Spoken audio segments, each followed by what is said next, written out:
she's gone against every single thing that she's ever believed in, and she is not the person that she ever wanted to be. And every choice that she has made has led to horrible, horrible situations. And the fact that she kind of keeps going is amazing. And I think that we're watching a desperate struggle of someone trying to regain her humanity. You know, it's an interesting thing, her mindset, because I think that this season has been a challenge for me because I was curious about the same thing. Where is her mindset? And I think that what's happened is she's started to regain conscience, and she's started to regain kind of who she was, and she's stopped reacting like a cornered animal and has started to try and be a human being again, along the lines of the way that she was, the values that she had, the morality that she had. Given the people that she plays with, this is very difficult. So, and she's not very popular, and she continues to not be very popular. But I do feel like we're seeing a reemergence of kind of the Rachel before everything, and it's nice.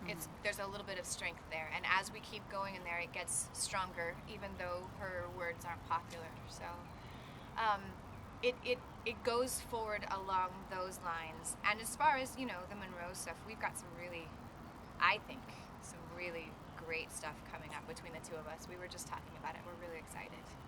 And then, you know, the Miles stuff is lovely. It's almost like the angel and the devil over Miles' shoulder, you know? Only David's the one who looks like an angel. So. but there is definitely an urge to say, let's get this done. And I think she'll do anything to protect her family. But she's also got a little bit of a hope for something else. And it's a kernel of it. And I was a little worried about it at first because having no conscience is a fun thing to play. But it's nice when it comes back in. It's more along the lines of the way I think of things. That was so long, that answer, but maybe there were good 5 words in there that helped you. Well, you know, I mean, as far as Charlie goes, I think as a mother, you're like, well, you know, if you can do anything you put your mind to. So what we need to do is figure out how to change what you put your mind to. So I think that's where she is. I think the fact that Charlie is a warrior and a weapon and having all of these troops at her disposal is not a surprise as much as it is, it makes your heart sick.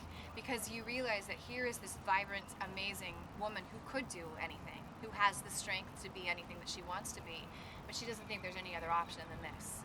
And I think that's where the heartbreak is. So I think for Rachel, it's like, oh, I did this, I made this huge series of well-intentioned mistakes, despite all the murder in the recent history. But I feel like it's that thing of, how do I make this better? How do I become a mother? How do I become a parent, a true mother, you know, a guide? And that's where her thoughts are, I think, now. But it is, I don't think it's ever surprising when your children succeed. I think that when they're going down the wrong road in such a spectacular fashion, it's more about damage control. How do I make it better? I think after the death of her son, she doesn't see a future in anything, or didn't see a future in anything. What I've come to kind of understand about Rachel and Miles is that they're just a force. They've been deeply in love with each other for a very long time.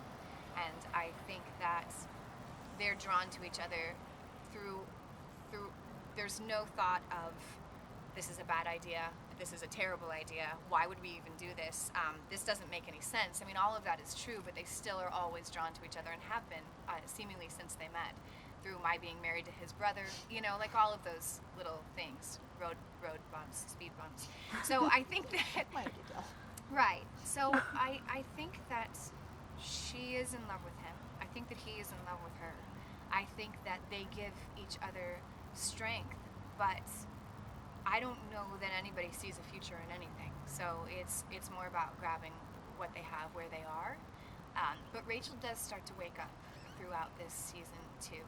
And you can see her starting to really look around her and say, this is crazy.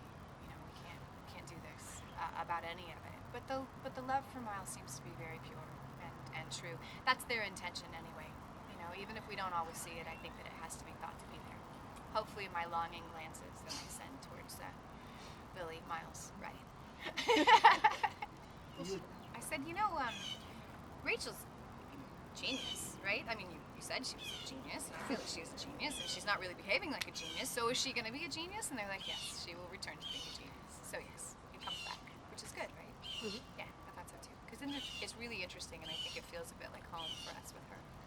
So are you kind of intimating that she maybe foresaw some of what the technology can actually do? Does she have knowledge of like what Erin's going through right now? I don't think that she does. Okay. I'd love it if she did. It'd be wonderful. But I think it's more along the lines of she might be somebody who can help, maybe. Okay. I'm not sure, because all of that is a promise down the road. Okay. And by promise, I mean they've kept it a secret from me. But it seems to me that that is the underlying thought and or insinuation.